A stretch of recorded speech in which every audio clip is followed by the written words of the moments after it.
Bom, esse vídeo é para você entender de onde vem aquela equação horária da posição do movimento harmônico simples. E, por incrível que pareça, ela nem é tão difícil assim de deduzir. Ela, talvez pela equação, parece que ela é mais difícil. Mas ela não é tão difícil assim. Então eu já fiz aqui, já montei um esqueminha inicial, que é o movimento circular, né, em amarelo, e essa linha do meio, em verde, que é onde aconteceria o movimento harmônico. Você deve ter visto o vídeo, o primeiro vídeo que demonstra não, mas que mostra as equações, e eu mencionei que o movimento harmônico ele é como se fosse a sombra, ou no caso ele é a projeção do movimento circular sobre esse eixo X que eu pintei de verde. Então essa é a ideia que a gente vai usar para deduzir a fórmula. Então o que aconteceu? Eu botei aqui a bolinha, essa bolinha amarela, que seria a bolinha que vai ficar em movimento circular. Ela vai começar aqui no ponto mais à direita, onde eu chamei de A, que é a amplitude, né, que é a parte positiva. Essa A positiva e negativa elas são iguais, certo? Só muda o sentido. E vamos dizer que essa bolinha chegou a esse ponto aqui. Então ela começou aí na parte da direita e chegou nesse ponto. Quando ela chega nesse ponto, a sombra dela, que eu vou colocar aqui, a sombra vai ficar logo embaixo, que é a projeção no eixo X. Então, essa vai ser a posição do movimento harmônico, que eu vou chamar de posição X. É aonde está o meu objeto no movimento harmônico, certo? Então eu quero descobrir uma forma para como é que eu acho esse X. Né? Essa aqui é a minha variável, que eu vou querer achar em função do tempo e de outras constantes. Tá, então o que eu vou ter que fazer? Primeiro eu vou fazer uma ligação entre o centro e aquela bolinha, a bolinha original, a bolinha que está fazendo o movimento circular. Vou botar um pouco mais grossa a linha aqui.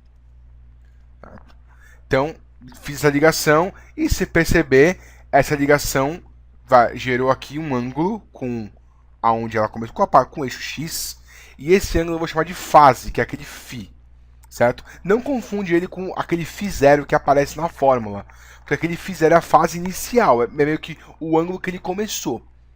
Esse φ é o ângulo que ele está nesse momento. Nesse momento ele está nesse ângulo aqui, certo? Que é um ângulo que eu não sei ainda.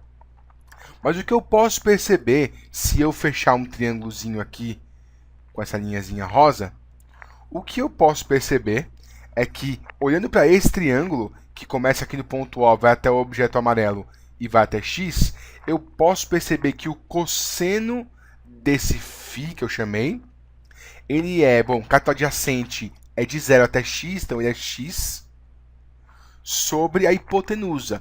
E a hipotenusa é essa distância toda, desse ponto até lá em cima. Então, ela é o raio do movimento circular. X sobre raio. Tá aí tudo bem, eu espero. Mas, você percebe que o raio ele é a amplitude do movimento harmônico? Porque o raio é o ponto máximo, é a distância do meio até as extremidades. E a amplitude é isso, é a distância do meio, que é esse pontinho aqui, até uma extremidade ou a outra. É claro que a gente não se preocupa com a amplitude em pontos aqui em cima, porque o movimento harmônico não acontece aqui em cima, ele fica só na horizontal.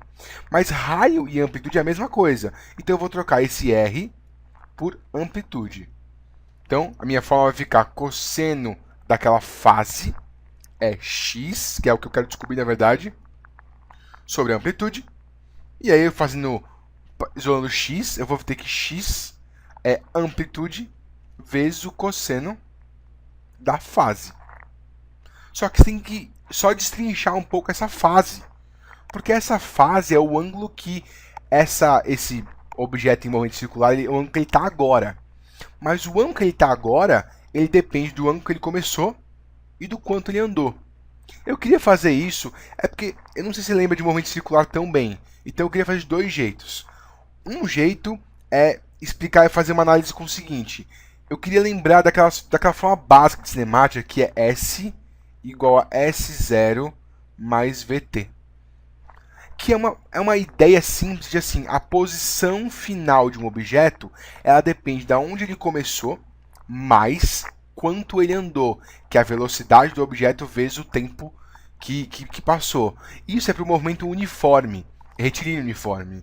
Se você quiser transformar isso para movimento circular uniforme, tudo que você precisa fazer é trocar grandezas que são lineares para grandezas circulares, ou angulares nesse caso.